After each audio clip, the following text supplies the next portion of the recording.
as AI becomes smarter, the challenge, in my opinion, is not to beat it, but to design a world where human capability is amplified, not replaced.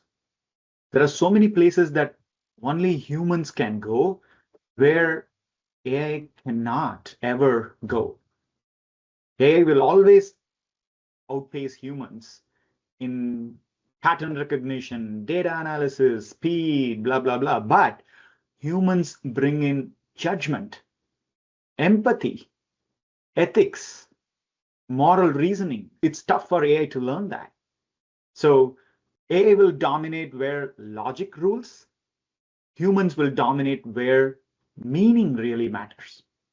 So in my opinion, it will be a watershed moment for those who invest early, as they will be the ones who won't just adapt to the future, but will shape it.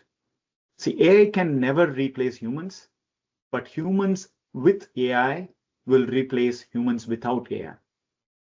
Welcome to Future of Risk, presented by Zurich North America. We explore the changing risk and resilience landscape and share insights on the challenges that businesses face to help you meet tomorrow prepared. It's hard to predict where AI is going because of the speed at which things are changing. But today we'll dive into emerging trends and we'll take a peek at what's around the corner in the world of artificial intelligence. I'm your host, Justin Hicks, and today I'm speaking with Amy Nelsen, Head of Underwriting Operations for U.S. Middle Market, and Madhu Ramamurthy, Chief Information Officer, App Delivery, both at Zurich North America. Amy and Madhu, welcome to the podcast. Thanks for having us. Hello, thanks for having us. Okay, so for our first question today, speed and efficiency sound like they're so last summer with AI. I actually want to start with a little bit of a game, and it's going to be a fill in the blank. Madhu, I'll start with you, all right? The buzzword that will take over AI in the next 1 to 2 years will be? Actually, I can think of multiple buzzwords. So What's the generative best AI. one? What's the best one that you have? I'm thinking of generative AI, agentic AI, explainable AI. I would say it is the explainable AI or responsible AI. That's the buzzword.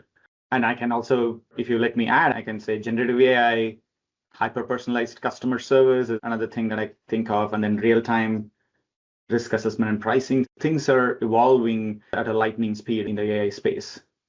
So I wouldn't say speed and efficiency are so last summer yet, though I would say that efficiency is already becoming table stakes nowadays. Zurich is already having tools to automate routine tasks, summarize documents, and support customer service, chatbots, personal assistants. Our own generative AI used in Zurich Chat are some best examples. But things are quickly shifting beyond just efficiency, Justin. Take agentic AI, for example. This is an advanced AI that can plan, make decisions, adapt to new information, pursue goals with a fair degree of autonomy, which is so different from what we are generally used with the traditional bots that we have had in our landscape for decades. While the traditional bots are just software programs designed to follow scripted instructions to automate simple tasks, the agentic AI can reason, learn from experience, break down complex tasks, and find creative solutions, almost like having a digital assistant that thinks for itself. Within Zurich, we already are running multiple pilot programs in underwriting and claims areas, of course, with a very clear human oversight and governance.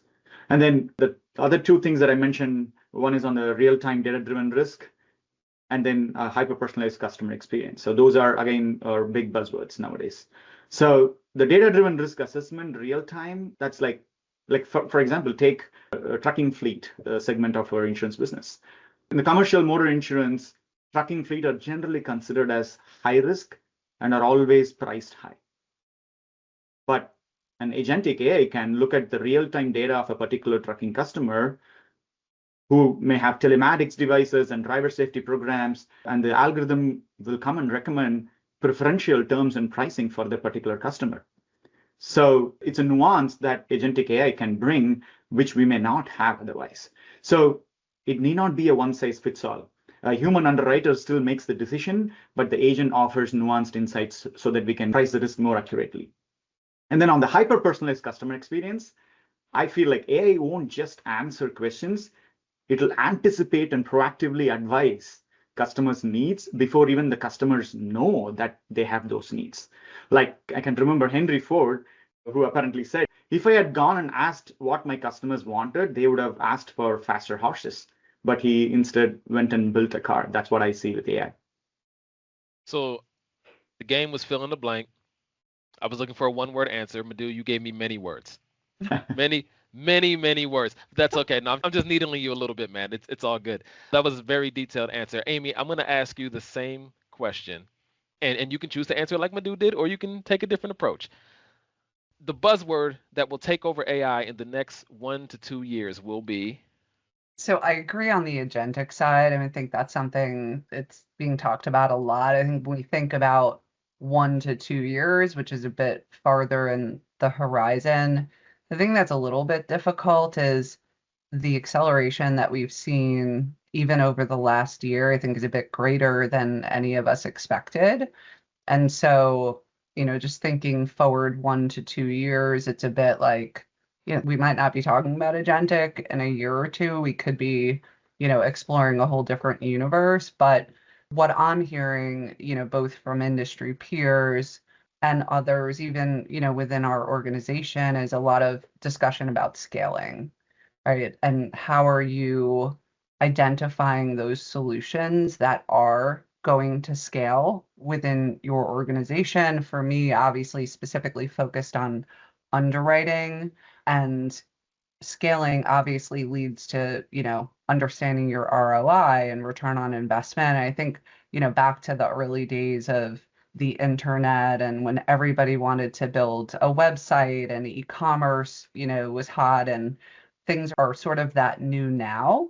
But I think we've learned, from past mistakes is to really make sure we do have an eye on how things will scale and be adopted, and ultimately, return the value to our, investment. And so I think it's not as sort of sexy as a buzzword of agentic or some of the other, evolving technology speak, but really at its core for us, and probably other large carriers or other large organizations, scaling to get that ROI is going to be, I think, continued to be talked about in the industry. I wouldn't disagree with that. I mean, if businesses aren't able to see the ROI on it, then they're probably going to be less likely to invest in it, which I think we can safely assume might be a bit of a misstep, but I can understand where they may be coming from in that regard. So as we continue to put on our prognostication hats, Amy, I'm going to come back to you for one more fill in the blank. In a word, the biggest challenge over the next 1 to 2 years will be. Yeah, and I would say maybe rephrase as could be the regulatory environment is still evolving, right? And different in the US than in Europe to a degree, and with global companies really having to kind of navigate. At Zurich, we have an AI governance framework that is really trying to keep their finger on the pulse of what is evolving in the regulatory space, and we're trying to really be on our front foot in that regard. So regulatory is one word, but just to expand on that a little bit, I've, Sure. had opportunities recently to hear from a few of our state, regulators at a conference I was at, one specifically from New York and the other in New Hampshire, Department of Insurance. And what I heard from them is pretty positive in that, they want to support us, the carriers, in innovation. And they are really thinking about the balance of holding true to the consumer protection and all of the things that they really excel at, while making sure that at the same time you're supportive of innovation, which, it's a bit of a balance there too, especially with AI, changing as rapidly as it is. Madhu, I'm going to come back to you with the same question. The biggest challenge over the next 1 to 2 years will be. I totally agree with what Amy mentioned from a regulatory standpoint, but I'll add a slight nuance to it. It's the ambiguity. So in my opinion, ambiguity is the one that kills innovation in AI, and not the rules themselves. So we should work closely with regulators to bring more clarity on AI usage. So what we have done is, from a regulation and governance standpoint, we took the framework that was developed with humans in mind and human developed processes in mind, and we awkwardly stretched that framework to work for AI. So that's what is causing that ambiguity or lack of clarity. So it's important that we bring in that clarity so that we are not only aligned and compliant from a regulation standpoint, that clarity is required even for our customers and stakeholders.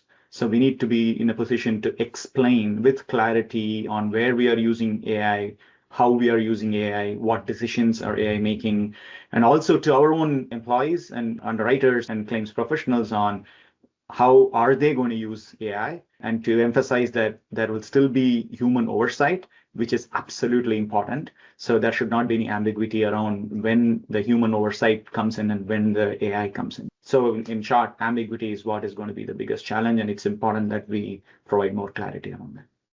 The human oversight piece, I feel like, has been one of the consistent themes that we've experienced throughout this podcast miniseries. So I'm glad you pointed that out. And I love the phrase, ambiguity kills innovation. I feel like that's really well stated. All this stuff, though, to me, Madhu and Amy, sounds very kind of pie in the sky still in a lot of respects. And I know that a lot of times we can easily be stuck in this pilot phase of AI and of innovation as we try to bring this on to our various businesses and industries.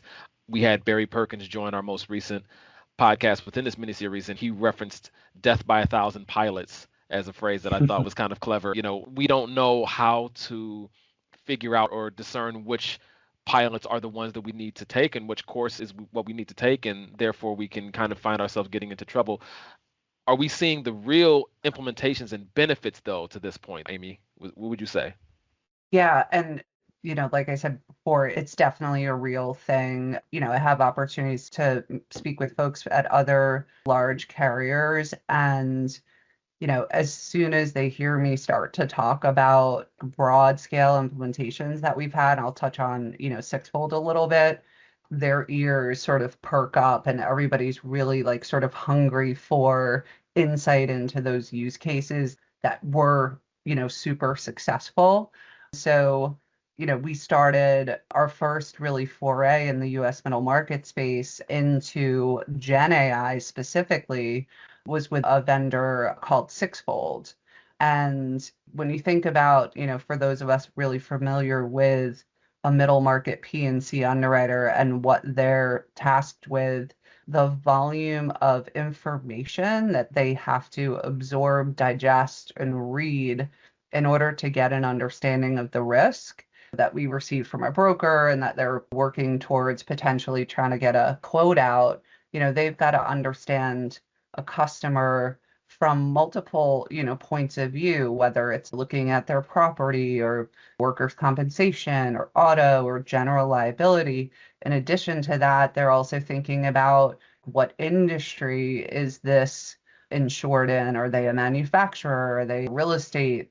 Or, retail, hospitality? There's just a whole humongous data set that folks on the underwriting side are really having to contend with. And so part of the work that we, ask our underwriters to do is document their risk, like what are, the different aspects of the risk that are important to us. And to be able to kind of do that documentation, you obviously have to understand the account in its entirety and be able to sort of re-describe that.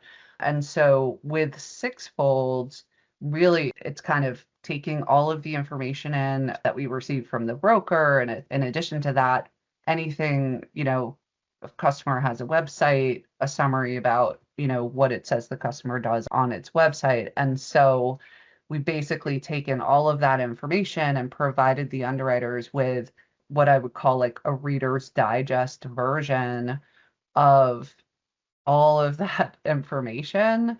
And that's been huge. And it's actually a piece of work that we also look to transition to other resources to give underwriters time in the past. And that wasn't, super successful. So I would say our folks were really excited. And Justin, to your point about what I would call like human in the loop, is we're not necessarily asking or using Gen AI to do underwriting for us, right? We're Right, right. actually using Gen AI to summarize a lot of information that's, difficult to consume. And so that we've, had really, really super positive feedback. A little bit of a different flavor of AI that we've also launched across the country is through Nearmap, and that's more imaging AI, right? For those of us, kind of paying attention into the space, we've heard a lot about, maybe medical imaging helping, diagnose, you know, different medical issues. Well, if you think about that in terms of property, Nearmap has a super extensive library, and they actually own planes that they fly all around the country. Is that all? They just own planes? Is that? Yeah, yeah. And getting sort of imaging, aerial imaging of properties, which, helps us to help our brokers and our insureds understand what we're seeing from a risk perspective, whether it's equipment that's on a roof or ponding, or things, in a property that could potentially, lend themselves to loss. Really utilizing that in our underwriting flow in an automated way where maybe we would have had to send, risk engineers out to get that kind of initial assessment. So in the imaging space, that's been, amazingly positive as well. And then, something that I would say is less, like less of a vendor solution, but more of like a desktop solution is looking at, how we use things like Microsoft Copilot with Outlook. I mean, we're a big Microsoft shop here at Zurich, and diving into just even some of the more what seems like basic capabilities to Right. help our teams really lean into AI. And I would say in those few cases, moving from pilot to production, it wasn't super difficult, but it takes, definitely some patience and some real good project execution. But we've had, lots of success. And then we've started on, a bunch of new use cases that I'm really, really pumped about that, the future of underwriting is going to be amazing here at Zurich. I can remember just it was 8 to 10 years ago when drones were like the big thing for adjusters going out and looking at roofs and getting the aerial imagery and all that stuff. And it's amazing how far we've come just in a relatively short amount of time. Yeah. And you know, that aside, the idea that we can just have condense that much information down, like you were talking about with what Sixfold is doing, and making it easy for our underwriters to just be able to get the information they need and access it and read through it quickly. I mean, I would love to have that at my job. I mean, I do a lot of reading for my work too, and Mhm. if I can get that condensed, it's great. Let's save some time that way. If you could have told me that this technology would have existed back when I was young and coming up, I would have been a lawyer. I don't have to go. I can go to law school, but I can get Exactly. all the condensed down into one. Like sign me up. Um, Madhu, what do you think though about this topic, and how are you seeing some of these things maybe once seemed theoretical, and what type of results we're getting, and then also what we're going to be able to see in the future? Sure. And then, Justin, if you need to use Sixfold, you need to get your CPCU first. Okay. Well, fair enough. Fair enough. So, yeah, I'm proud to say that we are partnering with Amy and the rest of the middle markets team to implement several underwriting AI capabilities that Amy just mentioned. They're all highly impactful to the business. So I'm so glad that the team is using that. So beyond underwriting, there are multiple other AI initiatives that we are either in the POC stage, proof of concept stage, or they're already operationalized at scale. I can think of multiple initiatives within claims that reduce data entry and analysis time for claims professionals and staff legal by using multiple AI technologies and also optical character recognition. So there are initiatives like smart document intake, document intelligence for staff legal, claim compass, and then we have planned something for the AI Foundation Claim Assistant. So there are multiple initiatives that are in the pipeline, both on the claim side and the underwriting side within Zurich. In addition to that, we are also using AI to automate and bring more efficiencies even within our IT department to improve the overall quality in our software development lifecycle. We are using tools to write better requirements, automate our software coding, automate the overall testing, and then get more coverage, more quality deliverables. So that is bringing in a lot of efficiency, and that is like near term. So for 2026, we have already baked in efficiencies. So that's coming.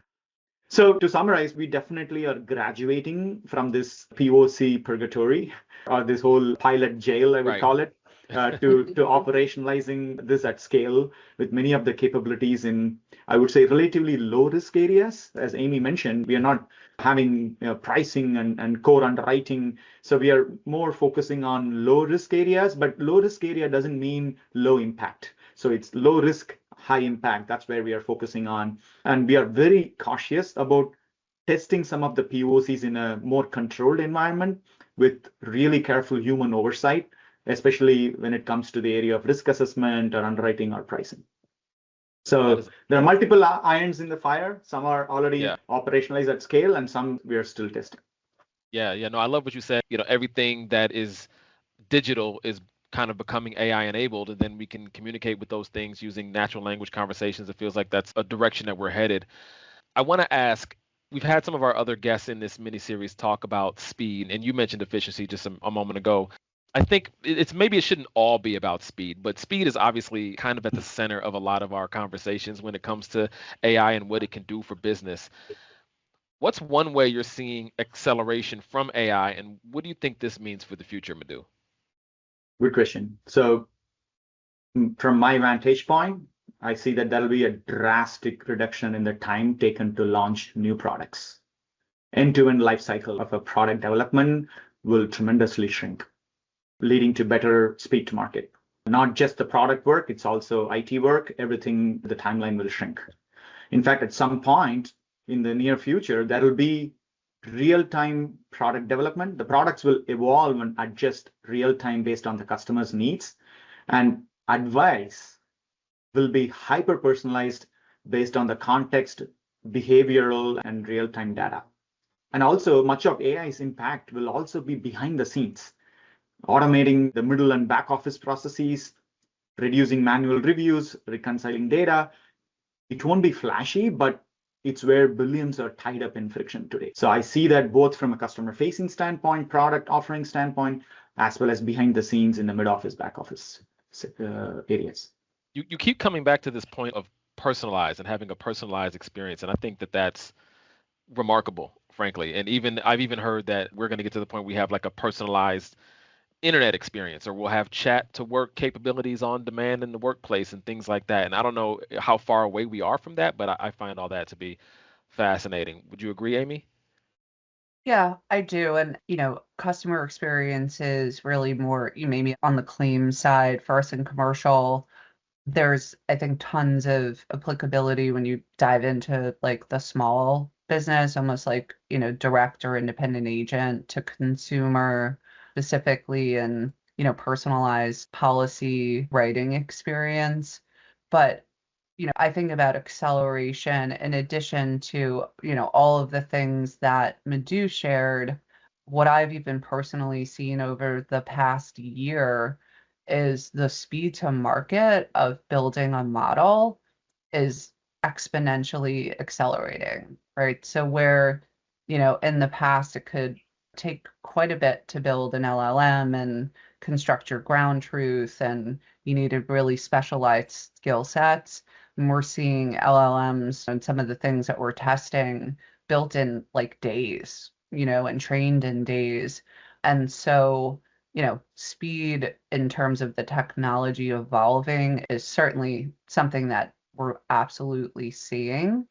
But, truthfully, I wouldn't say it's necessarily about speed per se, but a bit more maybe in terms of when we think about efficiencies, right? And sometimes you sort of have to take a step back and look at, in underwriting across your value chain, what are the things that we have, whether they're underwriters or UAs, having to do that are low value activities so that we can really help pivot and drive those folks towards what we would consider more high value activity, like really assessing a risk, really helping our clients, customers, brokers get to the best deal possible. That's going to be, a win-win, a win for Zurich, a win for the customer. It's definitely about taking away the things that are consuming time that would be better spent, on other activities. So there's still going to be a little bit of the, kind of like speed component from a business perspective. But I would say when I think about the speed, I think really about the advancements in the technology. The other thing, I think Madhu touched on this a little bit, is conceptually we think about our traditional like predictive analytics space where you're doing portfolio analytics and you're somewhat limited in terms of the insights that exist. Thinking about AI as a potential to identify and help us understand things and trends in our portfolio that maybe we're not even really thinking about. That's, super powerful, and maybe also to a degree speaks a little bit to Madhu's point around product development. I haven't seen a ton of advancement yet in that space because again, I think a lot of us are really focused on, what is our process and what are parts of the process where we can interject, whether it's Gen AI or other, imaging or other types of AI to help streamline. Those are sort of the easier and less complex areas, but I can only imagine based on how these models are really getting A, super fast, but B, able to answer more complexity in questions that a year from now, we're probably going to be having a different conversation about where we are. Right. I want to ask you, do you have something to do? No. Okay. I wanted to step back briefly, Amy, and because you mentioned the speed to market and how we take these models and accelerate them. You said LLMs, which is large language models. Can you explain that a little bit and maybe provide an example for someone who Yeah. may be new to this and may not understand what that means exactly? Yeah, I have actually like a really recent example of something that we've been testing, and not that I want to share trade secrets, but I don't think this one is super complex. As most large carriers do, we in the middle market P&C space, we get loss runs as part of a new business submission, and those loss runs come from, maybe there's 100, sort of different carriers that give us the loss experience, right, for the client that we're looking to provide a quote for. And part of what we do internally is, get the description of what the loss was, and then we associate that with what we call a coverage type. So just taking the simplest example, is it auto? Was it physical damage, collision? Like really to help us understand, kind of categorically where some of the loss experience is coming from. And it's actually a manual exercise. And so we were thinking about it and we said, well, we have all the text-based descriptions. We've got, tens of thousands of rows of data. Let's look at these descriptions and try to build, a large language model that says, based on a description, this is the type of loss that we would categorize it in. And so again, that LLM, couple days to build, right? Because simple, Yeah. not a tremendous amount of data points, really very focused use case. But what we were able to identify there, it's not actually a success story, at least not yet. So we had the model built and then we ran through, a bunch of test cases. And what we were seeing was, somewhere in the range of 60% accuracy.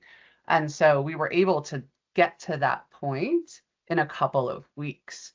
I could probably spend the next 25 minutes talking about like, so what do you do when you kind of get there? Because there's a lot to be said for, what does your underlying data look like? And then is it a nuanced decision and things like that, which is kind of the next step in investigation. But we were able to get there like incredibly fast. Yeah. And now able to understand like, okay, what else about this, paradigm that we're trying to solve is not maybe obvious to what we had originally thought.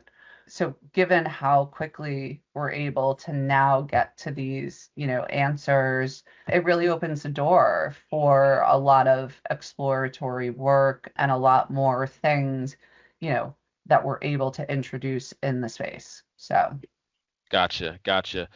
And so what we're seeing now is AI getting smarter and smarter, learning by the day, the hour, the minute, the second. And Madhu, I'm thinking about human capability being able to either outshine AI or at least, use AI to augment their own performance in the years ahead. What do you think about that? Great question. Right. As AI becomes smarter, the challenge, in my opinion, is not to beat it, but to design a world where human capability is amplified, not replaced. There are so many places that only humans can go where AI cannot ever go. AI will always outpace humans in pattern recognition, data analysis, speed, blah, blah, blah. But humans bring in judgment, empathy, ethics, moral reasoning. It's tough for AI to learn that. So AI will dominate where logic rules, humans will dominate where meaning really matters. So, in my opinion, it will be a watershed moment for those who invest early, as they will be the ones who won't just adapt to the future, but will shape it.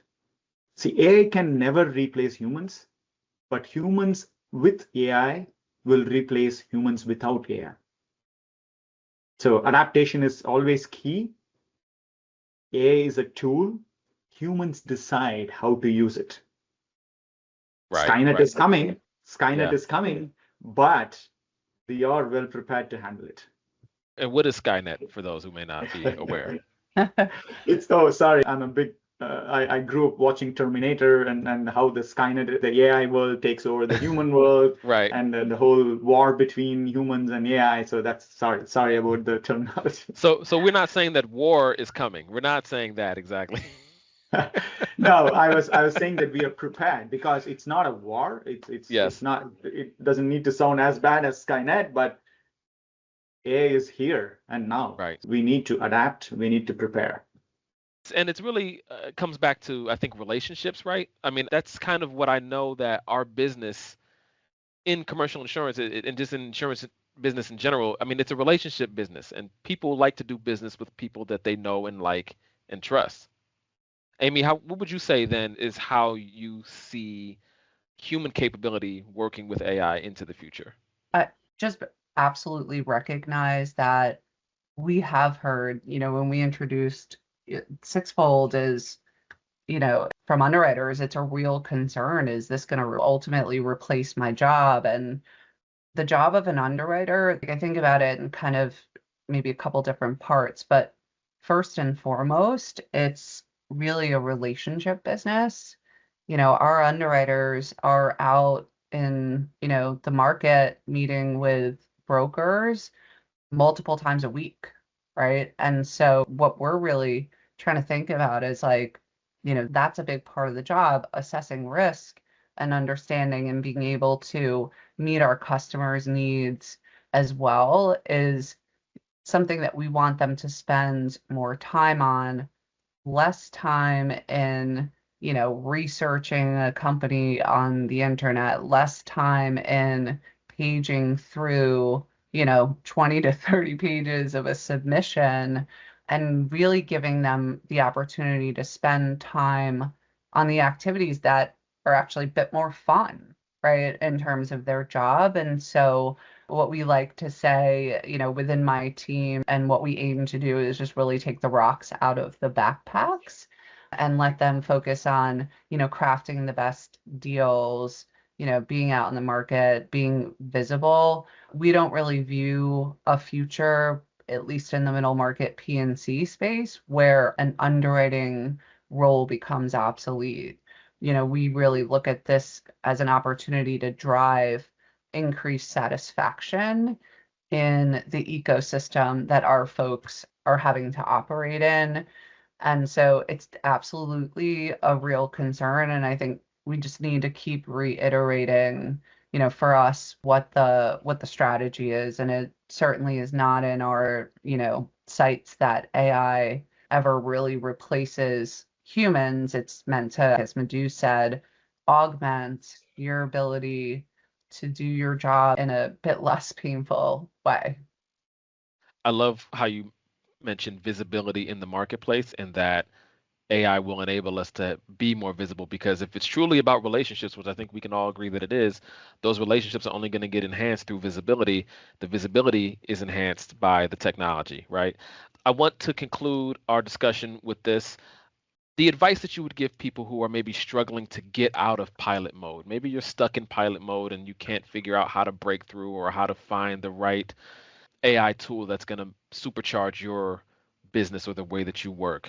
What advice would you provide them? We'll start with Amy. First, I would say the earlier you start, the better. I think I was reading a study that McKinsey had published that just shows the exponential value that early adopters are achieving and realizing in this space because you're going to you learn a bit in pilot mode, but you're going to continue to learn as you progress to a broader implementation in your organization. And the way, especially with Gen AI, there's this concept of, what we call a ground truth. And the more reps, the more at bats you have with your large language model, the bigger ground truth you build. And so again, the earlier you start and the earlier you get to more broad adoption, the faster you're going to get to build that trust and build that quality. But if I'm going to give somebody advice on, where would we start, it's really about identifying a use case or a business scenario that's low risk, right? So, there's a lot of apprehension if you have a model that has hallucinations and it's not 100% accurate out of the gate. You can't trust that model to be making a decision that an underwriter would make. And so the use cases that we've identified are low risk in that they're providing value, but the underwriter or the UA, they're still part of the process, right? They're still oversight into the output and it's not automatically making any decisions, right? It's really about selecting those use cases that the adoption and the road to adoption is going to be less challenging is immensely important. If you pick a higher risk use case, you're always going to get the feedback from folks of, well, it's not 100% accurate. So if I can't trust it, like it's cool, but I'm still going to do what I've always done.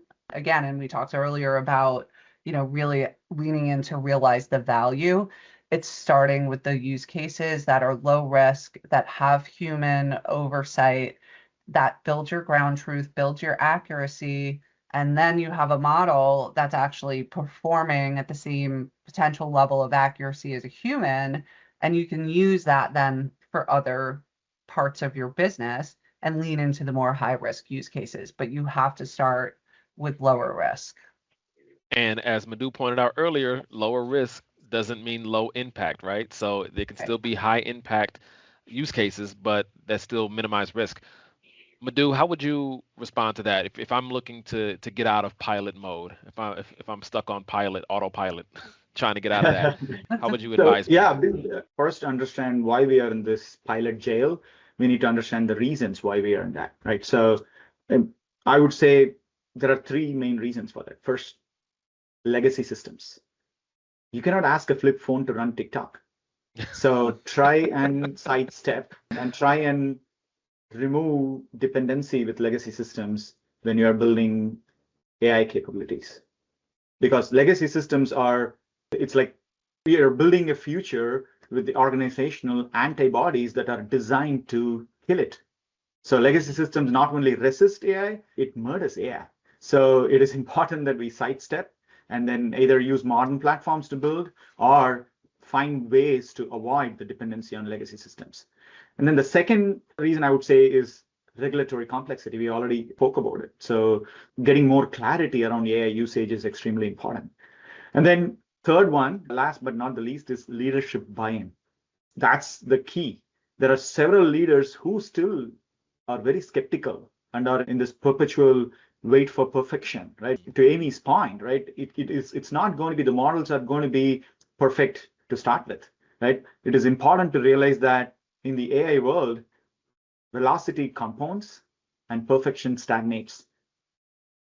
Of course, speed cannot be at the expense of our responsibility to customers, regulators, and society. So to again emphasize on Amy's point, take simple but impactful use cases, define the desired business outcome upfront that is clearly measurable, engage your compliance team upfront. They should not be an afterthought.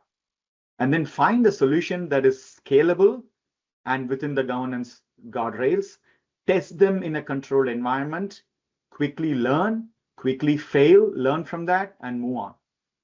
So it's important that we should ensure the AI solutions are not just advanced, but also trustworthy and safe, and that are explainable to our customers and stakeholders.